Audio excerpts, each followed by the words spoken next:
بلندی درجات مرزا شرافت حسین ابن مرزا قاسم مرزا شرافت حسین ابن مرزا قاسم ابو الحسن بن گرامی حسن باقر بن گرامی حسن جعفر بن گرامی رقیہ علی شان اور اپنے مرحومین شہداء ملت جعفر کو شامل کرتے ہوئے رحم اللہ من قرأ الفاتحہ.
مولانا ابو القاسم محمد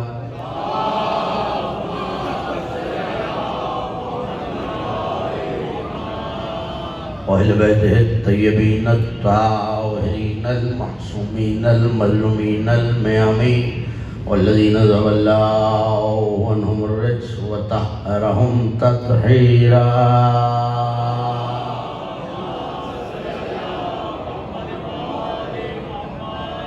ولعنة الله على أعدائهم ومنكر بلاءهم وغاصب حقوقهم أجمعين من يوم لداوتهم وظلمهم إلى يوم الدين. أما بعد فقد قال الله سبحانه وتعالى في محكم كتابه المجيد وفرقانه الحميد وهو أصدق القائلين وقوله الحق صبغة الله ومن أحسن من الله صبغة. صلوات وسلام.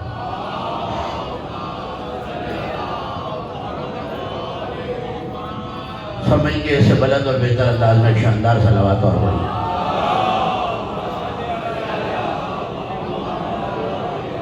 تھوڑا سا آپ حضرات کے درمیان کا فاصلہ کم کر لیں گے. نوجوان دوست احمد فرمائے تھوڑا قریب آ جائیے تو مجلس کی رونق میں اور اضافہ ہو جائے گا. ایک شاندار سی صلوات اور عطیہ کر دیجیے آل محمد کی بات.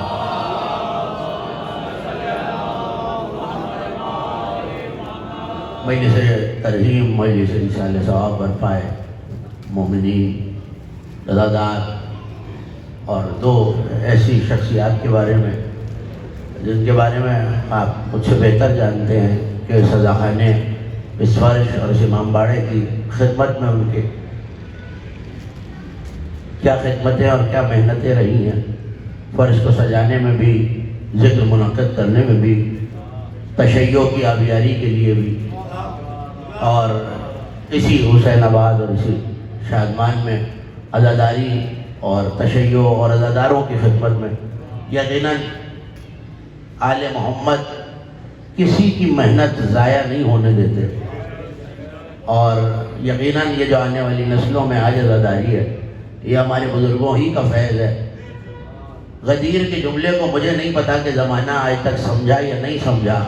پیغمبر نے 1,24,000 کے مجمع میں ایک جملہ ضرور کہا تھا کہ حاضرین پہ واجب ہے کہ غائبین تک یہ پیغام پہنچاتے رہیں. زمانہ اس فقرے سے شاید یہی سمجھا کہ جو میدان میں موجود ہیں وہ گھر بیٹھوں کو بتاتے رہیں۔ شارحین حدیث پیغمبر نے یہ لکھا، پیغمبر نے کہا ہر باپ پہ یہ واجب ہے اولاد کو ذکر آل محمد سناتا رہے۔ یہ ہمارے بزرگوں کی کاوشیں، محنتیں اور ان کی تدریس اور ان کی تربیت ہے جو آج ہم اس فرش اللہ میں موجود ہیں، اور مولا ان بزرگوں کا سایہ سلامت رکھے اور انہیں طول عمر اور حیات عطا کرے۔ یقیناً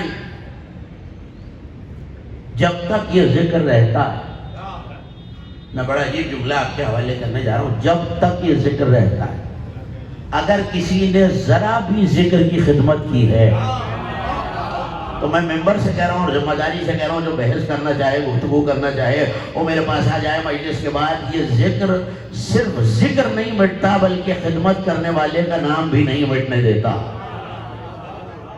یہی وجہ ہے کہ بڑے بڑے فقہا نے، صاحب تفسیر میزان آیت اللہ طباطبائی کا یہ فقرہ کتابوں میں موجود ہے، اور انہوں نے روائی اور استدلالی تفسیر لکھی، اور آج بڑا مشہور نام ہے تفسیر میزان کا۔ ان کا ایک جملہ آپ کے حوالے، اور میں آیت تک آ گیا۔ خدمت عزا کا ماحول نہ ہوتا اور دو خادمین عزا کا ذکر نہ ہو رہا ہوتا تو میں ان کی اصال ثواب کی مجلس نہ ہوتی تو شاید یہ فقرہ نہ کہتا اور آگے بڑھ جاتا۔ انہوں نے لکھا کہ میں نے اتنی بڑی تفسیر لکھی اور فقہ میں بہت سارے بہت بڑے بڑے کام کیے، لیکن اگر کوئی شخص مجھے اس شخص کے ساتھ پروردگار کو محشور کرانے پر میری سفارش کر دے، کس کے ساتھ؟ جو سبیل پر گلاس دھو دھو کے رکھتا ہے۔ آپ سلامت رہیں۔ کس طرح آپ نے جملہ سماعت فرمایا؟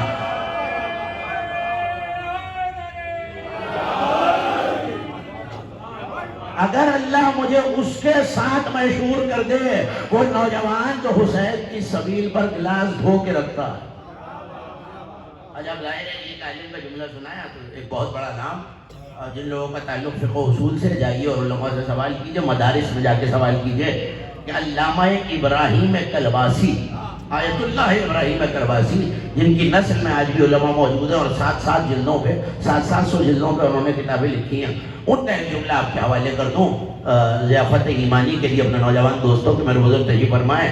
انہوں نے فقہ میں بہت محنت کی اور اصول فقہ پر جو کتابیں انہوں نے لکھی ہیں، 100 برس گزر گئے ان کے انتقال کو، آج تک ان کا جواب نہ آ سکا، نہ ان کے حاشیوں پہ حاشیہ لگایا جا سکا۔ ان کا ایک جملہ آپ کے حوالے، کتاب انہوں نے حضرت عباس علمدار پہ لکھی ہے اور کتاب کا نام ہے خصائص عباسیہ، لیکن لکھی کیوں ہے بس یہ فقرہ سن لیجیے تو میں آیت تک آ جاؤں۔ انہوں نے کہا کہ میں نے فقہ میں بہت محنت کی اور ایسے ایسے احکام کا استنباط کیا کہ جن کا جواب پہلے علماء کے پاس نہیں تھا، لیکن جب میں اپنے نامہ عمل پہ نگاہ ڈالتا ہوں، جملہ ضائع نہ کیجیے گا، میں اپنے نامہ عمل پہ نگاہ، یہ وہ کہہ رہے ہیں، یہ میری رائے نہیں ہے، یہ میرا فقرہ نہیں ہے، یہ آیت اللہ کلباسی لکھ رہے ہیں، اگر میں اپنے نامہ عمل پہ نظر ڈالتا ہوں تو مجھے کوئی ایسا عمل نہیں نظر آتا کہ میں خدا کی بارگاہ پہ لے جا کے کہوں کہ مالک اس کے بدلے مجھے شفاعت مل جائے۔ چونکہ مجھے کوئی جملہ آپ کا عمل ہے، چونکہ مجھے کوئی ایسا عمل نظر نہیں آیا، اس لیے میں فضائل عباس پہ کتاب لکھ رہا ہوں۔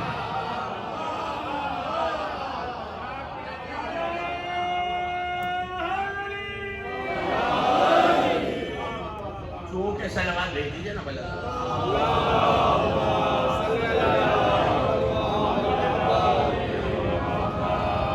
محمد والے محمد صلوات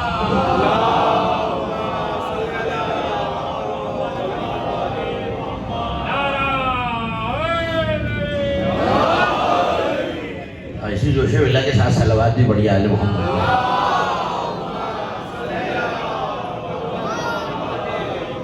آپ نے دیکھا خدمت تو تب بھی دین کی کر رہے، پتہ چلا دین کے ہر شعبے میں خدمت کرنا اور ہے، فرش عزا کی خدمت کرنا اور ہے۔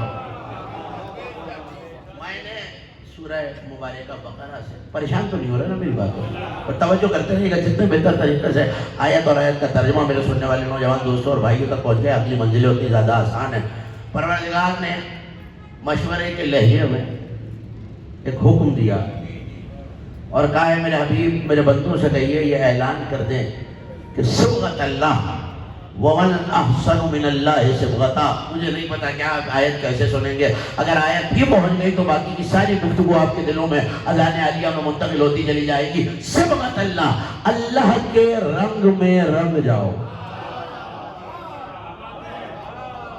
یہ اصل عجیب کی جوش خطابت کا فقرہ نہیں ہے، یہ قرآن کی آیت ہے. کہ کوئی یہ کہے کہ منہ نہ موڑ سکے کہ راوی ضعیف ہے، نہ روایت نہ حدیث نہ مقولہ نہ حکایت. قرآن کہہ رہا ہے صبغۃ اللہ، اللہ کے رنگ میں رنگ جاؤ. وَمَنْ أَحْسَنُ مِنَ اللَّهِ صِبْغَةً. آیت کا نشان 138. اور اللہ کے رنگ سے بہتر کون سا رنگ ہے؟ پتہ نہیں غور فرما رہے ہیں آپ یہ. اللہ کے رنگ میں رنگ جاؤ. اللہ کے رنگ سے بہتر کون سا رنگ ہے؟ دیکھیے جائیے اور تحقیق کیجیے. میں اس وقت سائنس اور علم الابدان میں گفتگو کرنے نہیں آیا. پڑھے لکھے افراد میرے سامنے تشریف فرمائیں. اور آج تو بڑی آسانی ہے کسی بھی تحصیل علم کے لیے. جائیے اور جا کے انٹرنیٹ میں سوال کیجیے کہ کتنے رنگ ایسے ہیں. آخری تحقیق کے مطابق یقیناً اس سے زیادہ ہو سکتے ہیں، اس سے کم موجود نہیں ہوں گے. آخری تحقیق اور خاتم کی تحقیق کے مطابق 35,000 رنگ وہ ہیں. کتنے؟ 35,000 رنگ وہ ہیں جنہیں انسان کی آنکھ دیکھ سکتی. آپ نے غور ہی نہیں کیا میرے جملے پر. سارے رنگ 35,000 نہیں ہیں. 35,000 رنگ وہ ہیں جنہیں انسان کی آنکھ بغیر کسی آلے کے، بغیر کسی مدد کے، بغیر کسی سائنسی تشریح کے دیکھ سکتی ہے. کمال ہے، پہلا جملہ ہوا کے جھونکے کی طرح کہتا ہوا گزر جاؤں گا.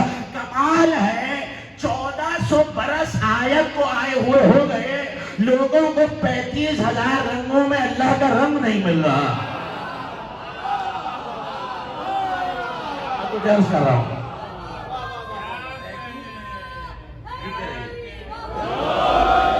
35,000 رنگوں میں خدا کا رنگ ہی نہیں مل رہا. اچھا بھائی ہمیں پتہ چل جائے تو ہم بھی اس رنگ میں رنگ ہیں. میں بھی اس رنگ کی شیروانی سلوا لوں. مرزاقی صاحب بھی اس رنگ کا کرتا پہنے، رضوان زیدی بھی اسی رنگ کے کپڑے پہننے لگے. پتہ چل جائے بھائی اللہ کے رنگ میں رنگ جاؤ. نحن لہو عابدون، اور اسی کی عبادت کرتے رہو. تو پالنے والے ہمیں اپنا رنگ تو بتا دے تاکہ ہم اسی رنگ میں رنگ جائیں. اس کا مطلب ہے 35,000 رنگوں میں زمانے کو.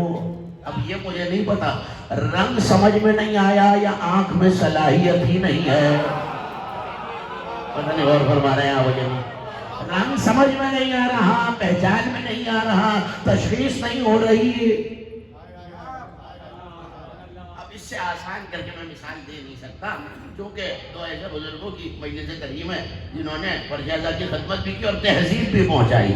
تو اب کیا کروں کہ تہذیب کے اس فقدان کے دور میں میرے بزرگ تشریف فرما. میں جملہ کہنے جا رہا ہوں اور یہ مثال یقیناً جنہوں نے دیکھا وہ انہیں یاد آ جائے گا کہ آج بھی وہ بزرگ موجود ہیں کہ جب ایام ازاں نزدیک آتے ہیں تو پہلے نیا لباس ایام ازاں کے لیے سلوایا نہیں جاتا تھا.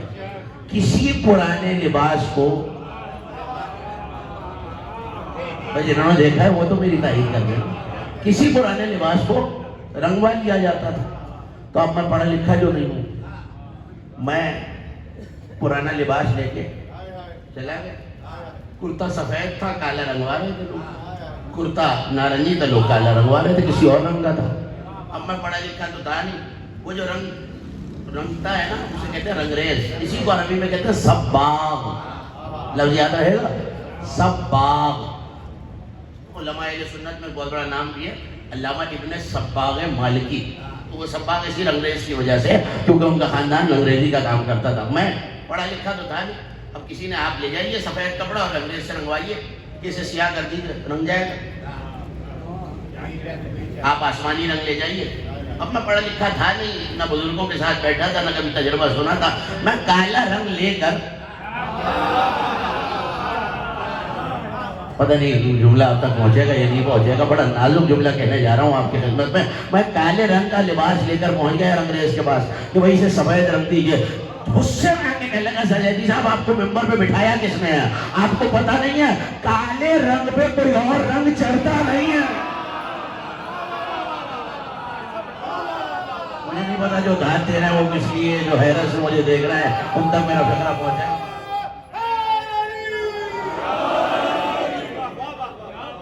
کالے کالے رنگ پہ کوئی رنگ چڑھتا نہیں ہے. اس کا مطلب ہے کہ سیاہ رنگ اگر میں لے بھی جاؤں تو بڑا مشکل ہے کہ کوئی رنگ چڑھ جائے. اچھا اب میں کیا کروں, مثال دے دی ہے تو اگلا جملہ بھی آپ سے بہتر کون سمجھے گا. یہ بزرگ تشریف فرمائیں, مولا انہیں سلامت رکھے. ہدیہ کر کے آیت سمجھا کے اپنے نوجوان دوستوں کا آگے بڑھ جاؤں گا. کچھ رنگ ایسے ہوتے ہیں جو چڑھ تو جاتے ہیں مگر ایک دو گردشوں میں, انہیں کہتے ہیں کچا رنگ. تو کبھی کبھی کچھ رنگ چڑھائے تو دی جاتے ہیں لیکن وہ رنگ بچتے نہیں ہیں, رہ نہیں پاتے. اور سیاہ رنگ پہ ویسے ہی کوئی رنگ نہیں چڑھتا.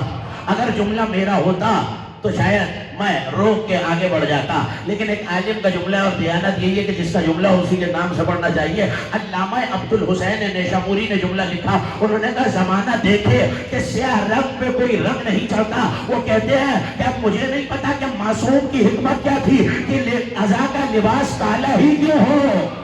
انہوں نے کہا میری نظر سے دیکھو تو اللہ یہی کہہ رہا ہے, صبغت اللہ, عزا کا کالا لباس پہن لو.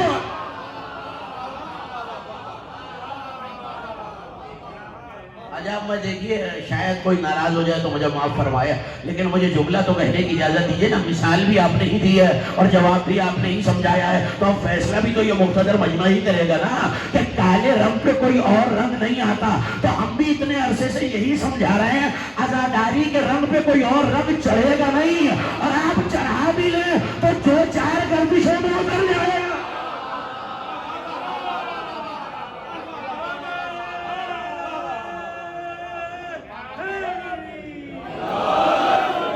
بھائی اس کالے عزا کے رنگ پہ کوئی اور رنگ چڑھانے کی کوشش مت کیجیے, آپ کا وقت بھی ضائع ہوگا اور رنگ بھی ضائع ہو جائے گا. صلوات بھیجو محمد و آل محمد.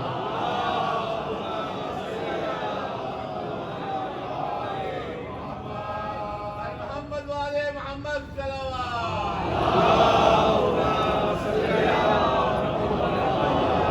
سب مل کے بلند آواز سے صلوات پڑھ دی.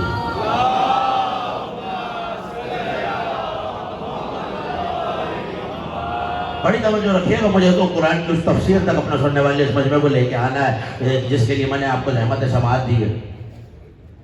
اللہ کے رنگ میں رنگ جاؤ. پتہ چلا کچھ رنگ ایسے ہوتے ہیں جن میں کوئی اور رنگ چڑھ نہیں سکتا. زمانہ چاہے لاکھ چڑھانے کی کوشش کرے, کچے رنگ اور ہوتے ہیں. اچھا میں بہت عرصے سے آپ کی خدمت میں, کم از کم دربار حسینی میں مجھے یہ بتانے کی ضرورت نہیں ہے کہ بہت عرصے سے یہ آپ کی خدمت میں گزارش کر رہا ہوں کہ قرآن میں کوئی ہم معنی الفاظ نہیں ہے. ایک اور لفظ ہے قرآن میں جو رنگ ہی کے لیے استعمال ہوا, اور اس لفظ کو کہتے ہیں لون. 7 مقامات پہ یہ لفظ لون آیا ہے. کبھی شہد کی مکھی کے شہد کے لیے, کبھی پہاڑوں کے مختلف رنگوں کے لیے, کبھی آسمان کے مختلف رنگوں کے لیے, کبھی لوگوں کے مختلف رنگوں کے لیے, اور پھر 7ویں مقام پر قرآن نے ارشاد فرمایا وَمِنْ آیاتِهِ, اور اس کی نشانیوں میں سے ہے زمین و آسمان کی خلقت و اختلاف و الوانوں, اور تمہارے مختلف رنگوں کا ہونا اس کی نشانیوں میں سے ہے. تو لفظ لون تو رکھا ہوا ہے, لیکن اللہ نے یہاں نہیں کہا کہ اللہ کا لون اختیار کرو. صبغہ, اب سادہ سا جملہ کہہ کے آگے بڑھ جاؤں, لغتوں کے مسلک نہیں ہوتے. آپ جانتے ہیں لغت شیعہ سنی, مسلم غیر مسلم نہیں ہوتے. لغت تو علم ہے, اور جو صاحبان لغت نے لکھا وہ آپ کے حوالے. جو فطری طور پہ ہو, بڑی توجہ رکھیے گا, جو فطری طور پہ ہو اسے لون کہتے ہیں, اور جو چڑھایا جائے. اچھا دیکھیے, آپ کو جو تفسیر مل جائے شیعہ سنی اٹھا کے دیکھیے گا. جن لوگوں کا تعلق کبھی عیسائیت سے قریب رہا ہے, اور جو کبھی جاتے رہے ہیں, جو مذاہب کو پڑھتے ہیں, جو کتابوں کو جانتے ہیں, انہیں پتا ہے کہ جب بچہ پیدا ہوتا تھا تو اسے ایک زرد رنگ کے پانی میں غسل دیا جاتا تھا. اسی کو باپتزم یا باپٹزم کہتے ہیں انگریزی اور اردو میں. اور اس کا مقصد یہ ہے زرد رنگ کے پانی میں اسے غسل دینے کا کہ اب یہ اللہ اور مسیح کے لیے خالص ہو گیا, یا خدا کے لیے یا مسیح کے لیے, جو بھی ان کا عقیدہ ہے, خالص ہو گیا. اس رنگ چڑھانے کے جواب میں آیت آئی ہے صبغت اللہ, کہ یہ رنگ مشرکانہ نہ چڑھاؤ, اللہ کے رنگ میں رنگ جاؤ. اس کا مطلب ہے جو فطری رنگ ہو, پالنے والے کون سا رنگ ہے؟ والفجر کا فجر والا رنگ ہے، مغرب کی افق پہ آنے والا سرخ رنگ ہے۔ تو نے جن پھلوں کی قسم کھائی ہے ان پھلوں کا رنگ ہے، سورج کی ضیاء کا رنگ ہے، چاند کی دمک کا رنگ ہے، ستاروں کی چمک کا رنگ ہے، کون سا رنگ ہے؟ اگر فطری رنگ ہوتا تو لوٹ کہتا، یہ کوئی ایسا رنگ ہے جس میں بعد میں رنگا گیا ہے۔ میں اور آپ قیامت تک سر جوڑے بیٹھے رہے ہیں، ہمیں کیا پتا قرآن کیا کہتا ہے، جب تک اس در پہ نہ جائیں جس گھر میں قرآن اتارا گیا ہے۔ جو تفسیر آپ کو ملے اٹھا کے دیکھیے، صاحب تفسیر برہان نے لکھا، سائل آیا اور آگے کہنے لگا مولا یہ قرآن کیا کہہ رہا ہے؟ صبغت اللہ، اللہ کے رنگ میں رنگ جاؤ، بھلا خدا کا بھی کوئی رنگ ہے؟ وہ تو جسم و جسمانیت سے، رنگ و بو سے منزہ۔ مسکرا کے کہنے لگا سنو، اللہ کے کہنے کا مقصد یہ ہے اسبغ اللہ مومنین بولایت علی ابن ابی طالب، اللہ نے عالم ارواح میں مومن کی روح کو ولایت علی میں رنگ دیا۔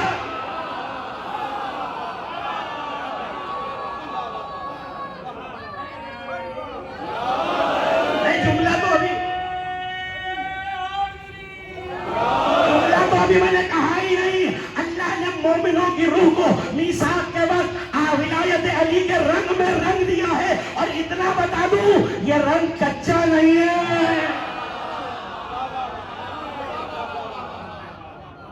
نہ اس پہ کوئی اور رنگ چڑھ سکتا ہے۔ خدا کہہ رہا ہے علی کی محبت و ولایت کے رنگ میں رنگ جاؤ، اور جو رنگ ہے یقیناً عشق حسینی، عشق علی کے رنگ میں رنگ جاؤ۔ اور یہ بتا دوں کہ یہ رنگ ایک بار چڑھ جائے تو جاتا نہیں، یہ علی علی کرنا یقیناً میرے سامنے ساری وہ ہے جنہیں خدا نے محبت و ولایت علی کے رنگ میں رنگ دیا۔ لیکن مجھے آپ کو ایک ایسی شخصیت دکھانی ہے جس کو زمانے نے بہت رنگ بدلنے کی کوشش کی۔ اگر آپ تھک نہ رہے ہو تو آپ کے حوالے میں ایک صلوات ایسی پڑھتے کہ پتہ چلے ہمارا۔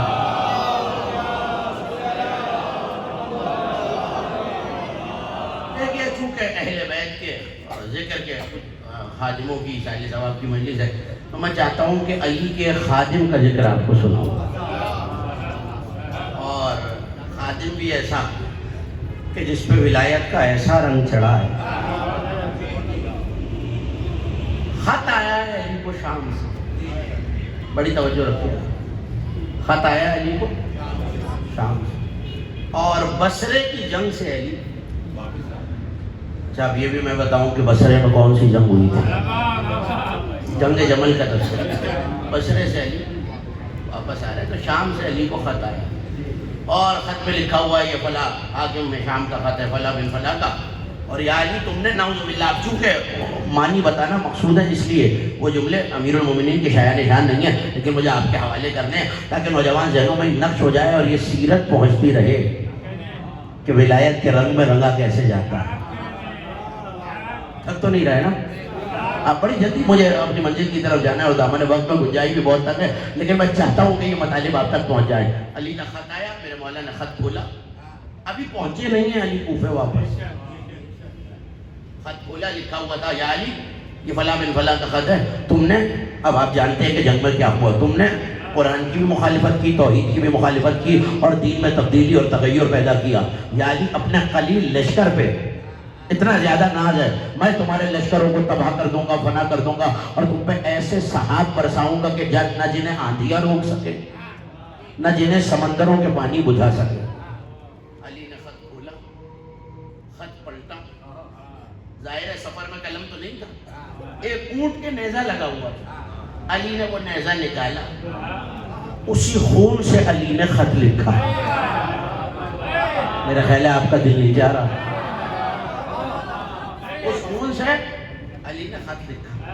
اب ظاہر ہے کہ خط پہنچانا بھی تو ہے نا، بصرے سے جانا ہے دمشق، کوئی ایسا بھروسے مند قاصد ہو، کہاں بیٹھے ہیں آپ، جو عشق علی کے رنگ میں رنگا ہوا، بس یہی اگر آپ تک پہنچا پایا تو شاید آج کی میری محنت آپ کے حد تک پہنچ جائے۔ علی نے آواز دی، ترما بن عدی بن حاتم تائی، علی کا صحابی ہے ترما، جسے ترما بھی لکھا ہے لوگوں نے، ترما طویل القامت، کتابوں کے لفظ یہ ہیں کہ ایسا لگتا تھا کہ دور سے نیزے جتنی قامت ہے ترما کی، اور زبان تلوار کی طرح چلتی ہے۔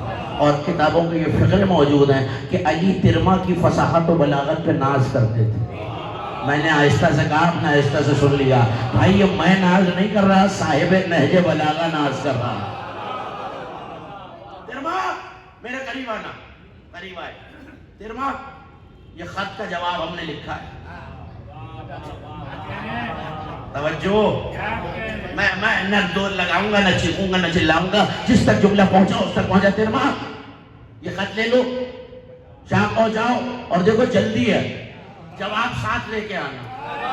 جملہ آپ کے حوالے، جلدی ہے، جواب ساتھ لے کے آنا۔ اتنا وقت نہیں ہے کہ پھر وہ جواب بھیجے پھر ہم جواب بھیجے، جواب ساتھ لے کے آنا۔ ترما نے مسکرا کے کہا، مولا صرف جواب لانا ہے یا اسے بھی گردن سے رگڑ کے؟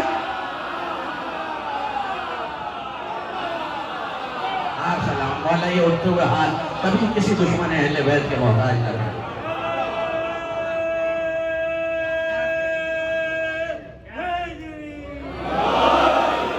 میں نے کتابوں میں دیکھے، اور جو علامہ سبزواری نے لکھے بن نعمان ویسے آپ کے حوالے 4 یا 5 کتابوں میں مختلف طریقوں سے یہ واقعہ درج ہے، لیکن میں آپ کو علامہ اسماعیل سبزواری کے حوالے سے آپ کے حوالے کروں، بڑی توجہ رکھیے گا۔ ترما جواب واپس لے کے آنا۔ اب جن لوگوں نے کبھی سفارت دیکھی ہے یا پرانی کتابوں میں سفارت کے طریقے دیکھے ہیں وہ جانتے ہیں، یا کوئی تھیلا یا کوئی چمڑا جس میں خط رکھا جاتا ہے، مجھے نہیں پتا آپ کیسے سنیں گے، یہ یاد رکھیے گا ولایت کے پکے رنگ میں رنگا ہوا ہے۔ ترما نے امامہ کھول کر خط کو امامے کے پیج میں رکھا، امامہ باندھ لیا، چلے ترما۔ دامن وقت پہ اتنی گنجائش نہیں ہے کہ میں ترما کا سارا سفر آپ کو سناؤں۔ حاکم شام ابھی بھی واپس نہیں پہنچا ہے۔ ایک بہت بڑا باغ ہے جس کی دیواریں اور بڑی اونچی اونچی دیواریں، پڑھنے والوں نے اسے دربار میں پڑھ دیا ہے، دربار تک پہنچی ہی نہیں ہے ترما، نہ وہ حاکم پہنچا ہے۔ باغ میں خیمے لگے، وہ ظاہر بادشاہ کے خیمے تھے، کہیں ٹولیوں میں اس کے صحابی بیٹھے ہوئے ہیں، کہیں اس کی فوج کے خیمے لگے ہوئے ہیں۔ ترما اتنے اونچے تھے کہ اونچی ناکے پہ سوار ہے ترما، اور ناکا مونس ہوتی ہے، اونٹ نہیں، اونٹنی کو ناکا کہتے ہیں۔ ترما جا رہے ہیں، اب ظاہر دیکھا اونچی سی دیوار سے بھی اونچا کوئی نظر آ رہا ہے، کہنے لگے بھائی آؤ اس کا استہزاء کرتے ہیں، اس کا مذاق اڑاتے ہیں۔ پہنچے، آئے، خدا کی قسم کیا رنگ ہے ولایت کا ترما پہ۔ کہنے لگے حل عندک من خبر السماء، کیا آسمان کی کوئی خبر ہے تمہارے پاس؟ قد پہ فقرہ کیسا ہے، کیا آسمان کی کوئی خبر ہے؟ کہنے لگے ہاں بالکل آسمان کی خبر ہے، ابھی دیتا ہوں۔ ربی فی السماء و ملک الموت فی الہوا، میرا رب عرش پر ہے، ملک الموت ہوا میں ہے، اور علی کے امر کا انتظار کر رہا ہے، تمہاری جان کب نکالنی ہے؟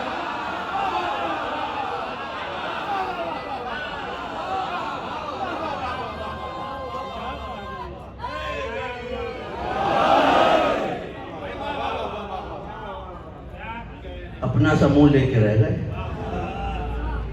جلدی جلدی رکا لکھا حاکم کو، وہ دیکھو ایک بدوی یہاں آیا ہے، مجھے تو یہی لگتا ہے علی کی طرف سے آیا ہے، نیزے سے قد زیادہ طویل ہے، تلوار سے زیادہ زبان تیز ہے، اور جب سے آیا ہے نا ہماری بولتی بند کر رکھی ہے، کسی کو بولنے نہیں دے رہا۔ خاطر جمع رکھو، تمہارے پاس جو بڑے زیرک، بڑے سیانے، بڑے عقل مند لوگ ہیں انہیں اپنی بزم میں بٹھا لو، ہم ترما کو بھیج رہے ہیں۔ وہاں سے رکا آیا، دیکھو میں اپنے ولی عہد کو بھیج رہا ہوں۔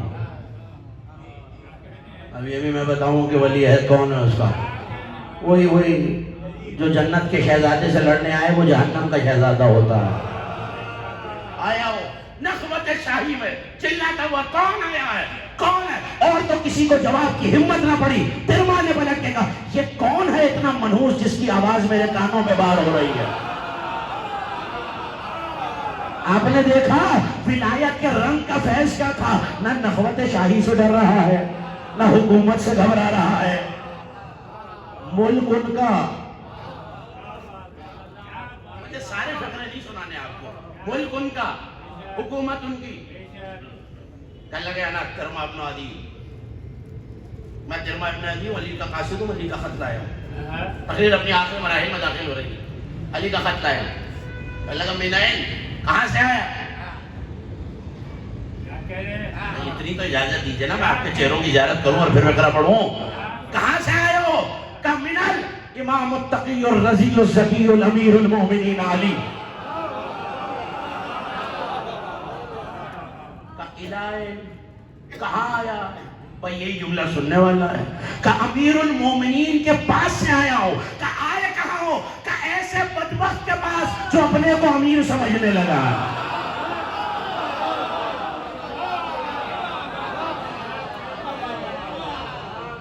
اب ظاہر ہے اس سے تو کیا ہی جواب بننا تھا۔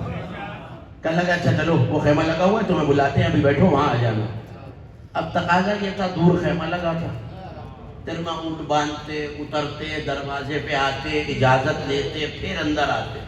جملہ آپ کے حوالے، ترما ناکے سمیت خیمے کے دروازے پہ آیا، نیزہ زمین پہ ڈالا، ناکہ باندھی، ترما اترے۔ اب توجہ رکھیے گا، یہ فرق شروع ہو رہا ہے یہاں سے، قالین شروع ہو رہا ہے وہاں سے۔ جہاں سے قالین شروع ہو رہا تھا ترما اس سے پیچھے رک گئے۔ کہلے کون ہو؟ علی کا قاصد خط لایا ہوں، بس اگر یہ فکر ضائع ہو گئے تو شاید باقی ساری تقریر ضائع ہو جائے۔ کہنے لگے لاؤ خط دے دو۔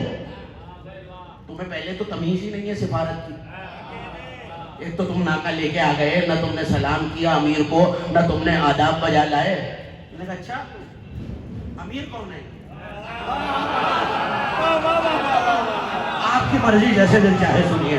کہنے لگے امیر کون ہے؟ کہ میں امیر ہوں۔ پلٹ کے کہنے لگا بات سن، کس کا امیر ہے؟ کہ مومنوں کا۔ کہ اس پورے دربار میں مومن تو میں ہوں، میں ہی تجھے امیر نہیں مانتا۔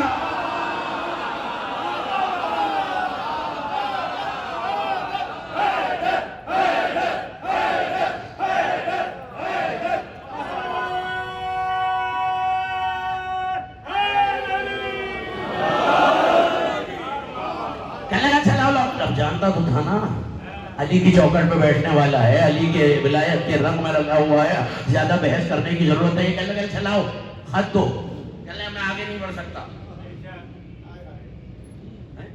آگے نہیں بڑھ سکتا کیا مطلب آگے نہیں بڑھ سکتا؟ کہنے لگا ہاں، حلال کے پیسوں کی نالیں حرام کے فرش پہ نہیں رکھوں گا۔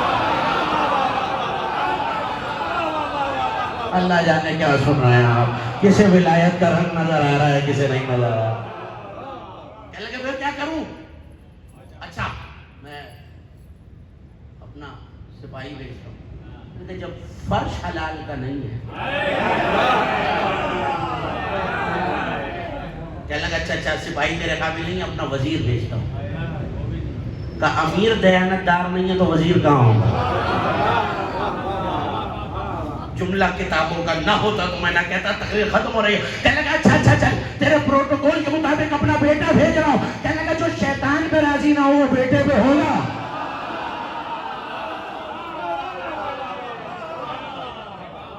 کہنے لگا پھر چاہتے کیا ہو؟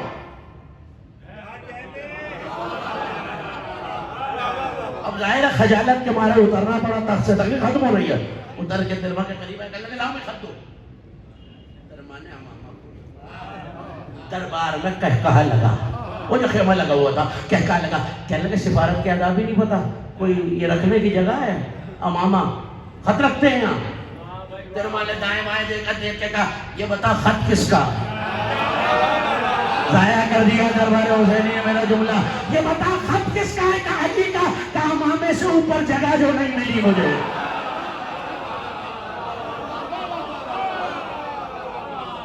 ختم ہو رہی ہے بھائی، بات طویل ہے، مجھے ساری کی دورانی۔ اس نے عاجب سے کہا لکھو، بادشاہ تھا نا، کاتب موجود تھا، کہ لکھو۔ ترما سن رہا، کہ لکھو۔ کیا لکھنا؟ کہ علی اپنے قلیل سے لشکر پہ کس بات کا فخر ہے تمہیں؟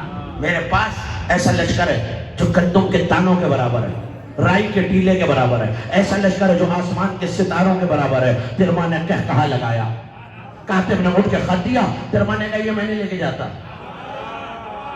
نے کہا کیوں نہیں لے کے جاتا؟ بھائی سفارت کے آداب نہیں جانتا، جو لکھا جائے پہنچانا۔ کہ اس کا جواب مجھ سے یہی سن لے، اتنا وقت ہی نہیں ہے ہمارے پاس ضائع کرنے کے لیے۔ تیرا خط لے جاؤں، علی جو جواب لکھے واپس لاؤ، اس کا جواب علی کے نوکر سے سن لے۔ کہ کیا جواب ہے؟ کہ سن تو نے کیا کہا، ستاروں کی طرح تیرا لشکر، میرا علی سورج ہے، سورج آتا ہے تو ستارے بھاگ جا۔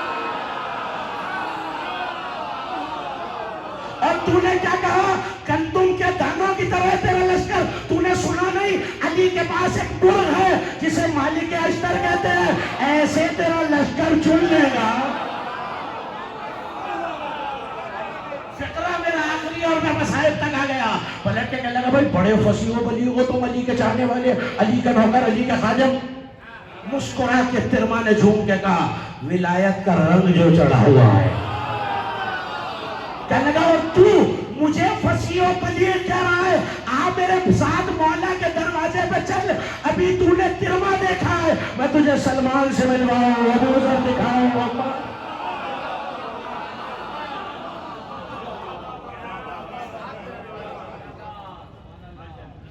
آپ نے دیکھا عشق علی، عشق علی،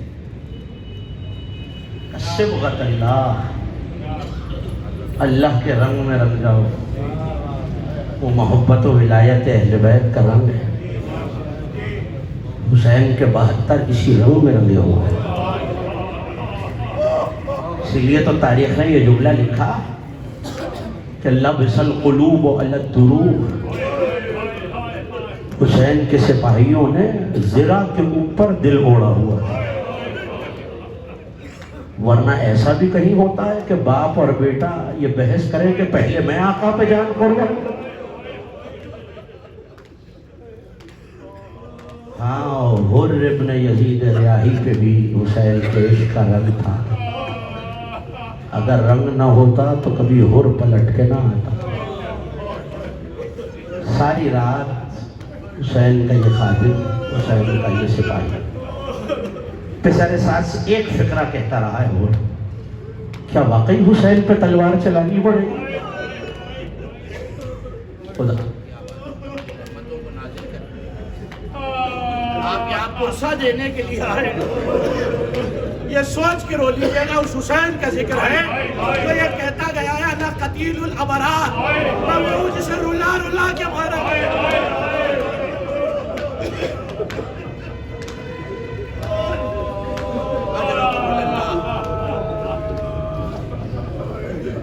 رات کا آخری پہر آیا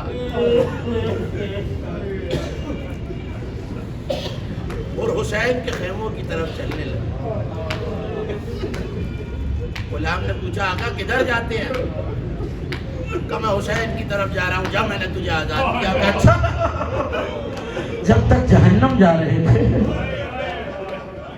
رونے میں بخل نہ کیجیے گا داداران، پرسہ دینے آئے ہیں آپ، تعزیت پیش کرنے آئے ہیں، کوئی حسین کے پیاروں کو تعزیت پیش کرنے نہیں آتا تھا۔ آپ کے رونے پہ تو کوئی پابندی نہیں ہے نا، مگر حسین کے بچوں کو رونے نہیں دیا گیا ہے۔ ہو گئی مجلس بہت طویل و عریض، عبادت نہیں ہے، لیکن 2 جملے سن لیجئے۔ حر کا بیٹا بھی ساتھ چلا، علی بن حر، حر کا غلام بھی ساتھ چلا۔ جیسے جیسے حسین کے خیمے قریب آئے، حر نے اپنے آپ کو زین سے گرا دیا، کہ میرے لال ذرا امامہ کھول کے میرے ہاتھ ویسے باندھو جیسے قیدی کو لایا جاتا ہے۔ کہ بابا کیا وجہ ہے؟ کہ علی کی بیٹیاں میری وجہ سے اس جنگل میں آئی۔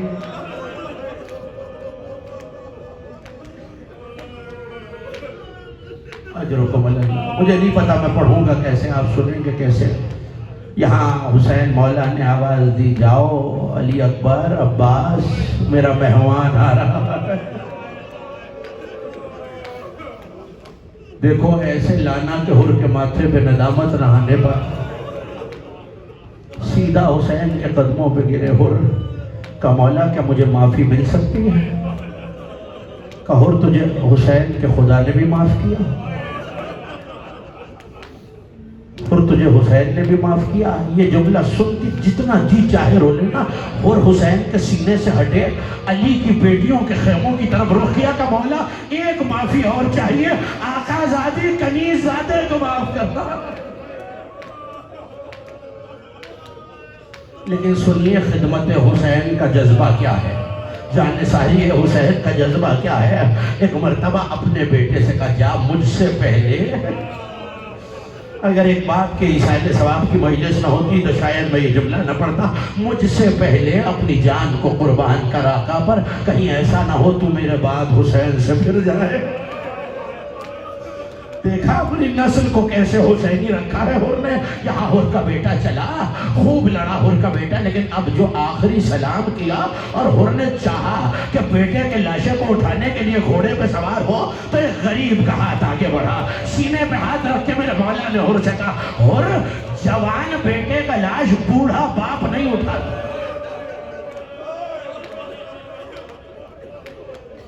واہ حسین کی کریمی،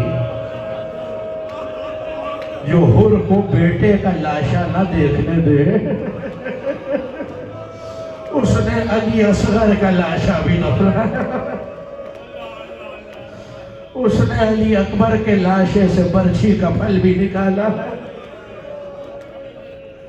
وہ کئی مجلس آخری جملہ سن لیجئے. جب رخصت کے لیے آئے تھے حسین ابن علی خیمے میں،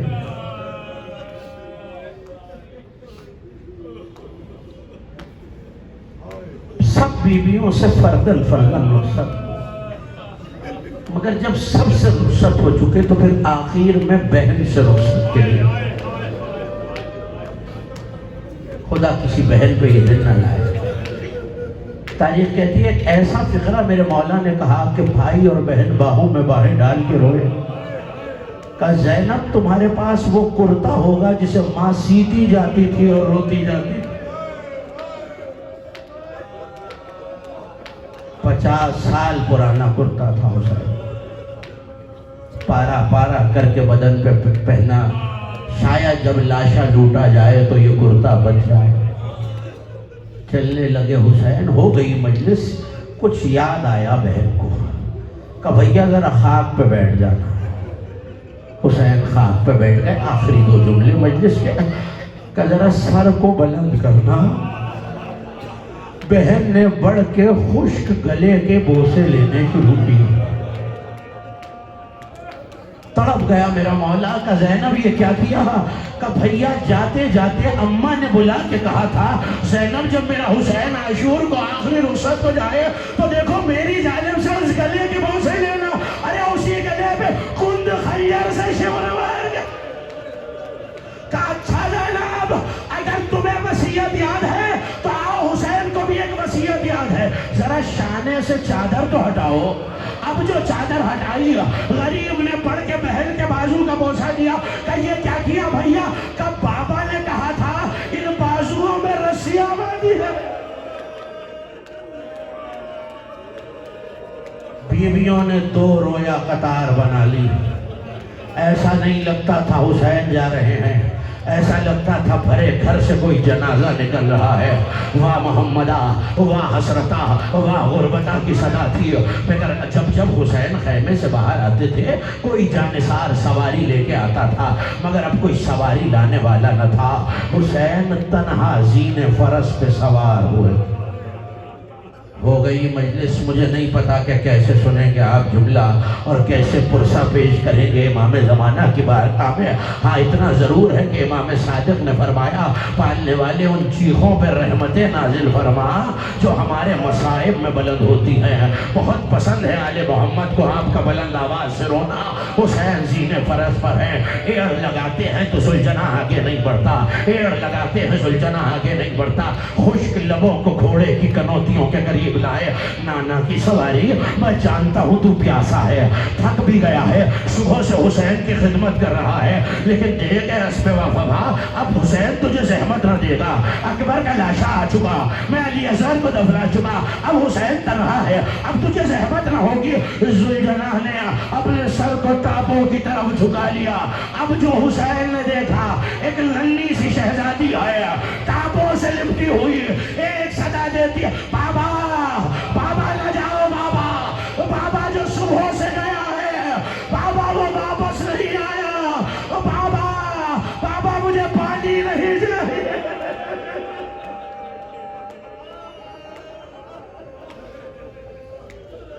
وَسَيَعْلَمَ الَّذِينَ ظَلَمُوا أَيَّ مُنقلب